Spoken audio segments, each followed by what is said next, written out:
Pessoal, boa noite. Meu nome é Zé Lutério. Estamos fazendo uma série de vídeos falando sobre viagens. Hoje, especificamente, estaremos falando num assunto que me interessa muito e me agrada muito, que é o Caminho de Santiago.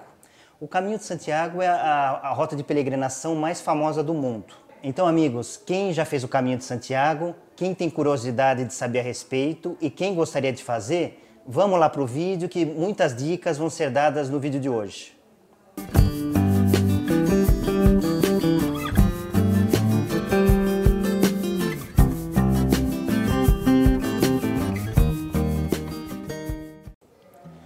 Pessoal, hoje estaremos falando então do Caminho de Santiago, quais são as rotas existentes, estaremos falando também sobre a alimentação no caminho, sobre os albergues. Antes de começar o vídeo, curte o vídeo, compartilha com os amigos e quem não se inscreveu, se inscreve no canal. Pessoal, então o Caminho de Santiago é um assunto que eu gosto muito de falar, é um assunto apaixonante para mim. Eu já tive a chance de fazer 5 vezes o Caminho de Santiago e então hoje estaremos falando especificamente quais são as rotas. Inicialmente, eu não queria me estender muito na parte histórica, porque a parte histórica pode ser consultada em qualquer site. Eu queria dar dicas, porque no meu primeiro caminho eu tive muitas dificuldades, então eu gostaria de dar algumas dicas que vai facilitar a primeira viagem, o primeiro caminho das pessoas.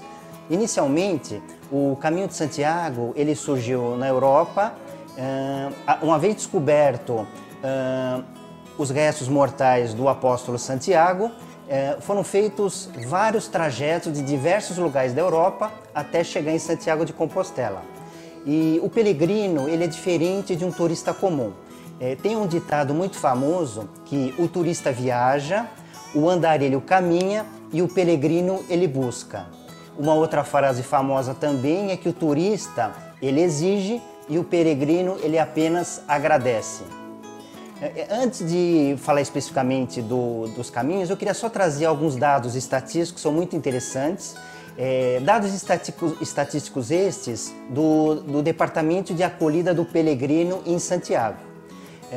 No ano de 2019, do mundo todo, 347 mil pessoas fizeram o Caminho de Santiago. Dessas pessoas, cerca de 146 mil eram espanhóis, além de outras nacionalidades, sendo que 6 mil foram brasileiros.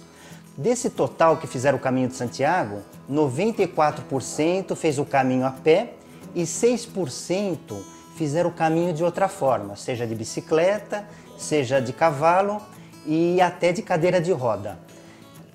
Desse total que fizeram o caminho em 2019, cerca de 54% fez o caminho francês, 20% fez o caminho português, o caminho central, cerca de 6,5% fez o caminho português pela costa, cerca de 5% fez o caminho do norte e cerca de 12% fez os demais caminhos, que é o caminho de inverno, o caminho inglês, a Via de la Plata e o caminho de Madrid. Então, amigos, inicialmente, eu gostaria de falar cada rota do caminho de peregrinação.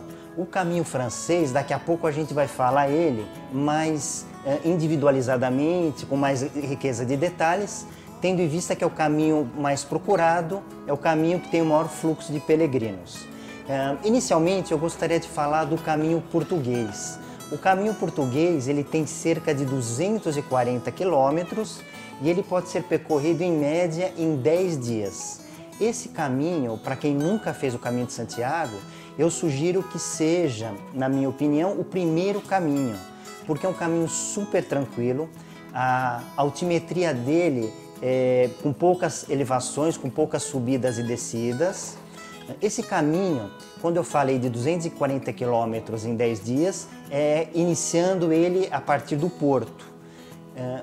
Pode ser iniciado também a partir de Lisboa, a partir de Coimbra ou a partir do Santuário de Fátima.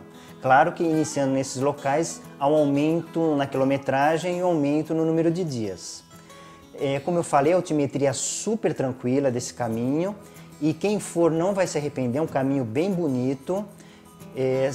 Você vai ser bem atendido, bem recebido pelas pessoas. Você vai ter bons albergues e uma ótima comida. Lembrando que você inicia em Portugal, A partir da metade do caminho, você adentra na Espanha até chegar em Santiago. É um lindo caminho.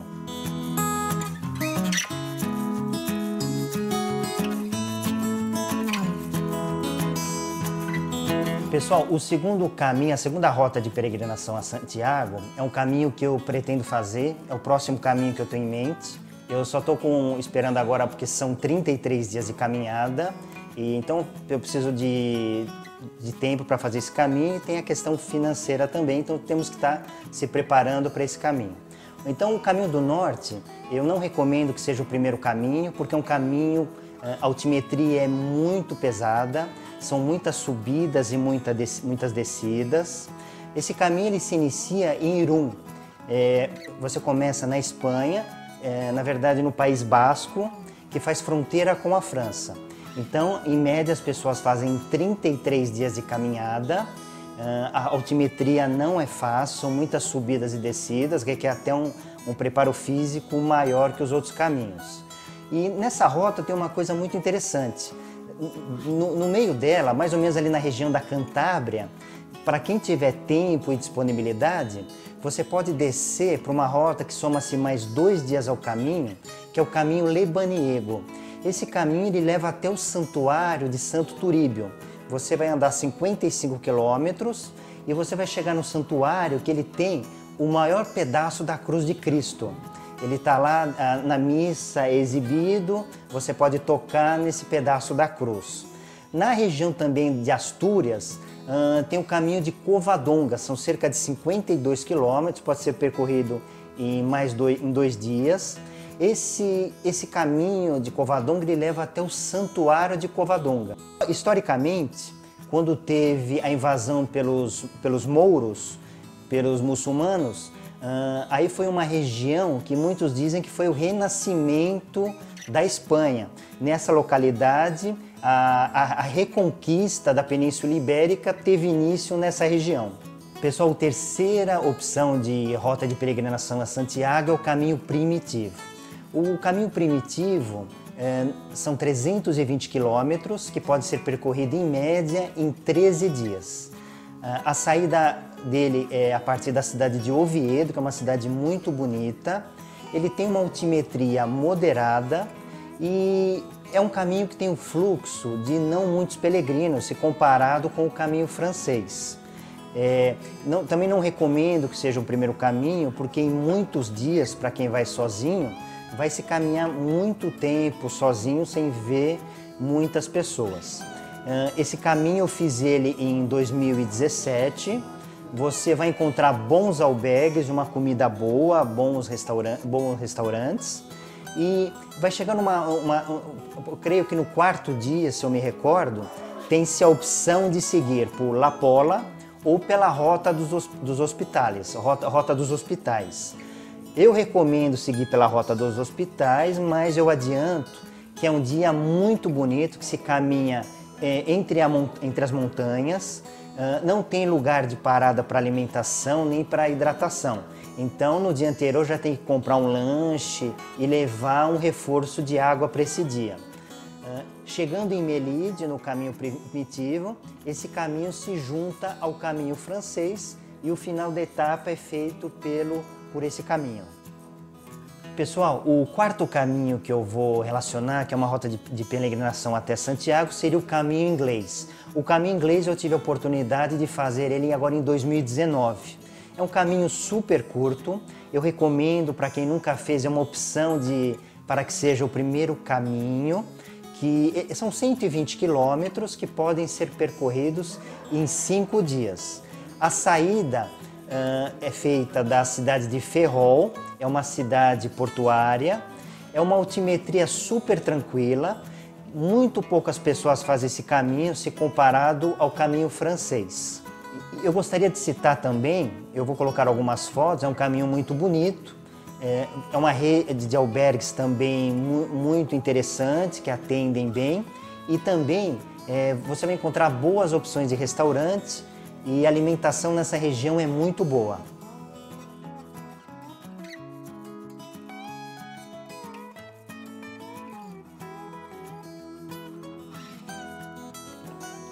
Eu vou falar agora dessa última rota de peregrinação, que é entre as mais famosas, que é a Via de la Plata. A Via de la Plata, no seu maior itinerário, tem início em Sevilha, que esse é o maior itinerário, são 965 quilômetros, ele é percorrido em 37 dias, é um caminho bem longo. Eu tive a oportunidade de fazer esse caminho em 2018, só que eu não fiz o caminho completo, eu saí da cidade de Salamanca, que é uma cidade belíssima. Então se caminha a partir de Salamanca 460 quilômetros, passa por cidades muito bonitas. Esse percurso eu fiz em 19 dias. Então eu estou colocando algumas fotos para vocês verem. É um caminho com uma certa irregularidade na altimetria, algumas subidas, algumas descidas, mas não tão elevado se comparado com o caminho do norte. Esse caminho, quando chega em Astorga, ele se junta ao caminho francês e você continua junto com os peregrinos do caminho francês até chegar em Santiago. É um caminho muito bonito que eu recomendo também.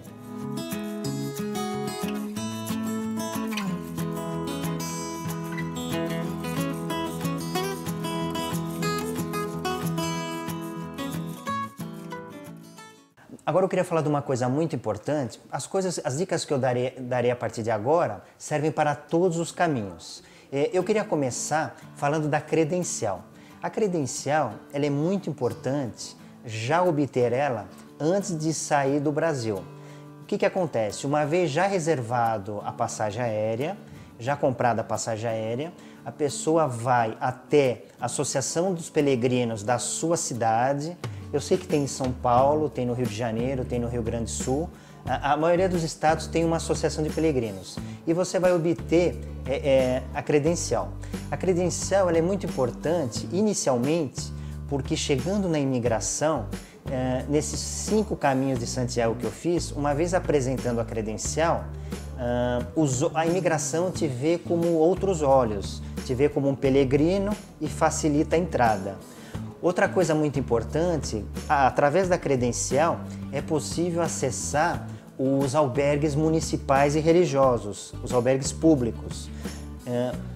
Sem essa credencial você não consegue hospedagem nesses albergues, aí vai ter que se hospedar em hotéis. Outra coisa, a credencial, a pessoa vai passando nos caminhos e ela vai conseguindo os selos, seja nas hospedagens, seja nos restaurantes, nos bares, e vai carimbando. Nos últimos 100 quilômetros, o Departamento de Acolhida dos Peregrinos em Santiago, para emitir o certificado de conclusão do caminho, ele pede, nos últimos 100 quilômetros, 2 carimbos por dia, sendo que no resto do itinerário apenas um carimbo já é suficiente. Olha, uma coisa super importante que muitas pessoas também ficam em dúvida é a época do ano para se fazer o caminho de Santiago. O inverno, em alguns trechos, dependendo da altitude e dependendo do caminho que será feito, pode até encontrar neve.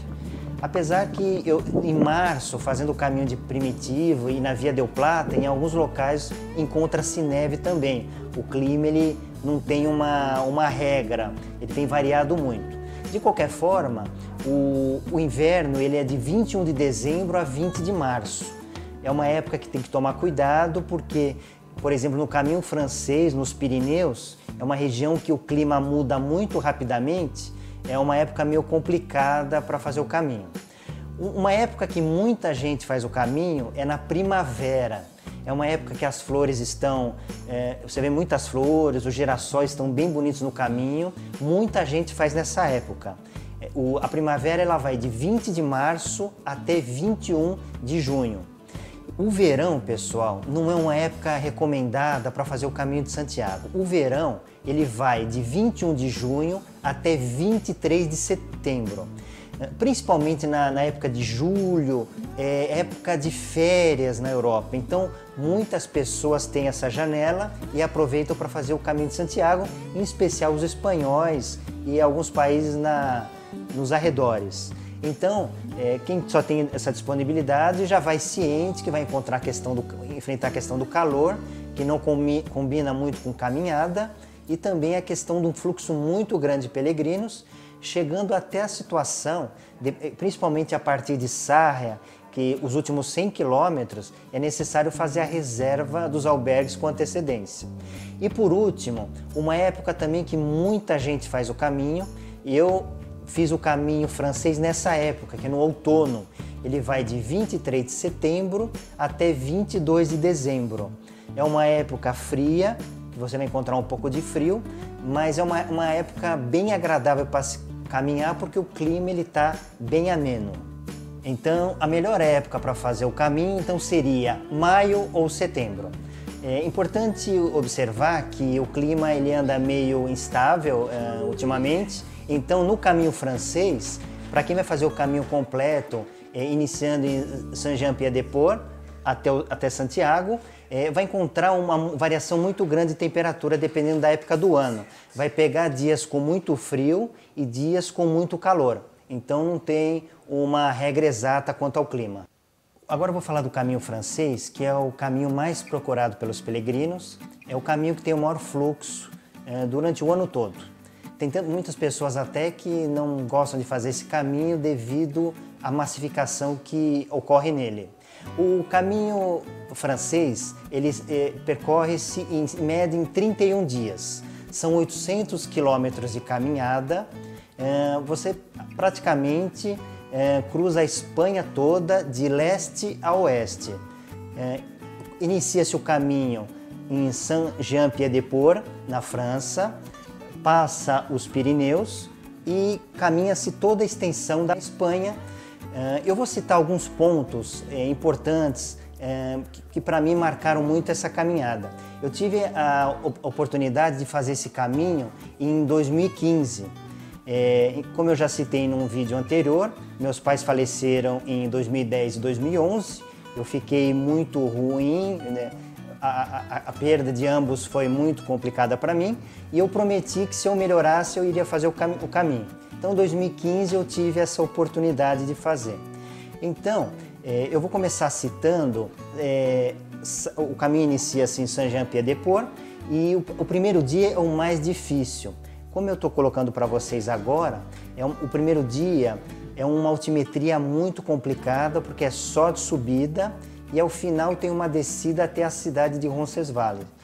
Então, pelo fato de ser o primeiro dia de caminhada, o organismo ainda não tá acostumado com essa caminhada diária, é um dia que se sofre muito.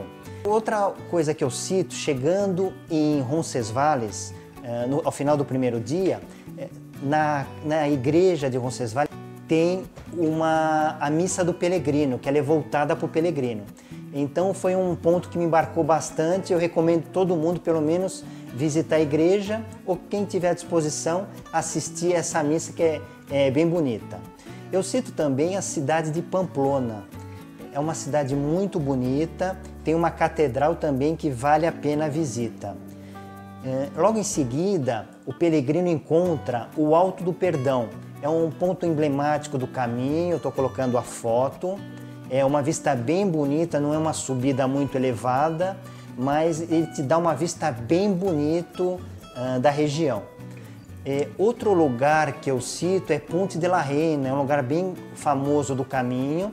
Ele tem uma ponte muito bonita, é uma ponte bem antiga, que no decorrer do tempo muitos peregrinos passaram por ela para chegar a Santiago. Logo em seguida passamos por Burgos. Burgos é uma cidade também grande, é uma cidade bonita e vale uma visita também na catedral. Após Burgos, começamos as mesetas espanholas. É uma região árida, dependendo da época do ano, devido ao calor, vale a pena iniciar o caminho o mais cedo possível para terminar o caminho também por volta da hora do almoço, mais tardar 1, 2 horas da tarde. Eu não cheguei a falar nisso, mas super interessante também, quando você for planejar o caminho francês, colocar em média de caminhada entre 25 km e 30 km por dia. Alguns dias vai se caminhar menos, outros vai se caminhar mais, mas não deixar extrapolar muito mais do que isso, porque senão o dia se torna super cansativo e chegando ao final não tem muito ânimo e não está com muita energia para visitar a cidade, que eu acho que vale a pena dar uma volta na cidade em todos os dias. Mais adiante, o peregrino passa pela cidade de León, é uma cidade grande, tem todos os serviços, vale a pena também a visita à catedral, que é uma catedral muito bonita. Depois de León, vamos encontrar mais para frente uma cidade que chama Foncebadón. É uma cidade meio fantasma. É uma cidade que ficou muito conhecida devido ao Paulo Coelho no Diário de um Mago. O Foncebadón é uma localidade que estava em decadência e hoje passa por uma revitalização. Outro ponto, para mim, que é um ponto muito importante do caminho, um dos mais famosos é a Cruz de Ferro.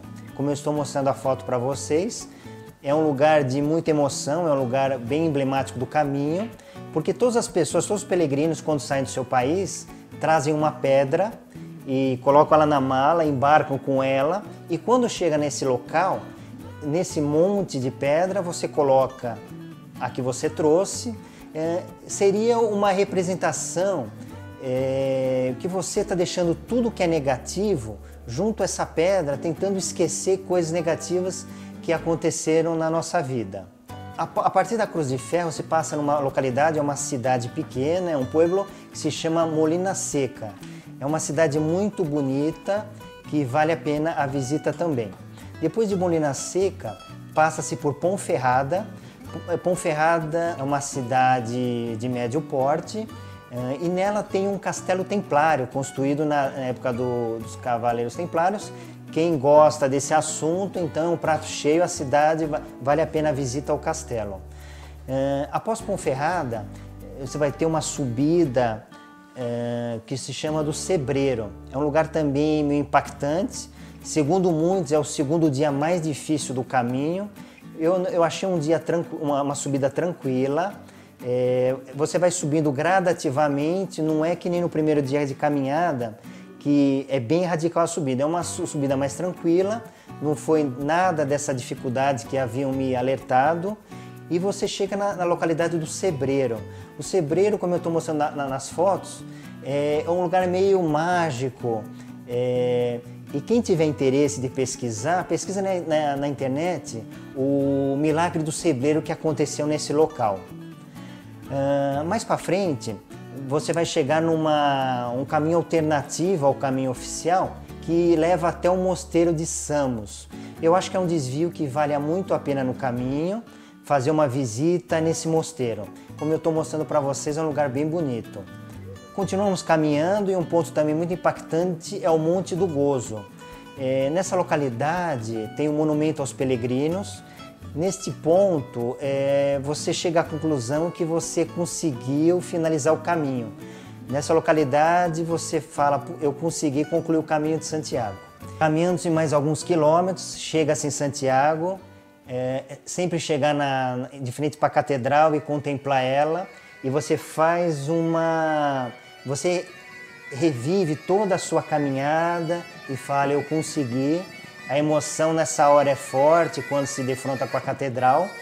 Logo em seguida, pode ir até o departamento de acolhida dos peregrinos, vai apresentar a credencial, obter o certificado, pode comer alguma coisa, ir até a hospedagem, guardar a mala e pode-se visitar a catedral e, dependendo do horário, também pode-se assistir à missa do peregrino e que vale muito a pena.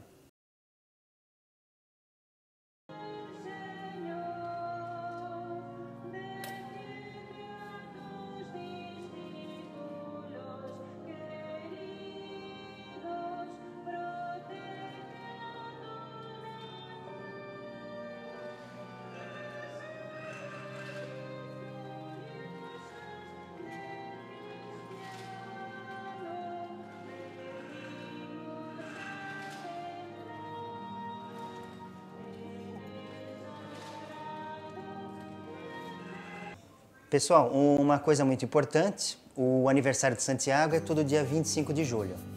Então hoje o vídeo está rolando, terça-feira, agora sábado passado foi o aniversário de Santiago, é comemorado no mundo todo.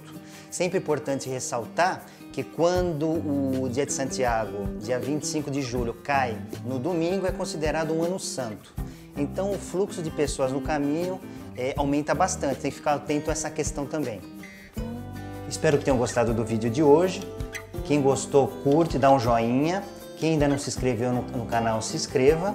Caso tenha alguma sugestão de pauta para os próximos vídeos, fique à vontade de colocar em comentários. Hoje, o primeiro vídeo dando dicas do caminho, primeira parte. Agora no próximo vídeo, vamos falar de como é um dia no caminho, qual é a rotina no caminho de Santiago. Vamos falar também de alimentação. Vamos falar também das opções de hospedagem, algumas dicas também, o que fazer e o que não fazer na questão de hospedagem. E também vamos falar o que levar e o que não levar na mochila. É muito importante também, tá? Pessoal, obrigado, uma boa noite.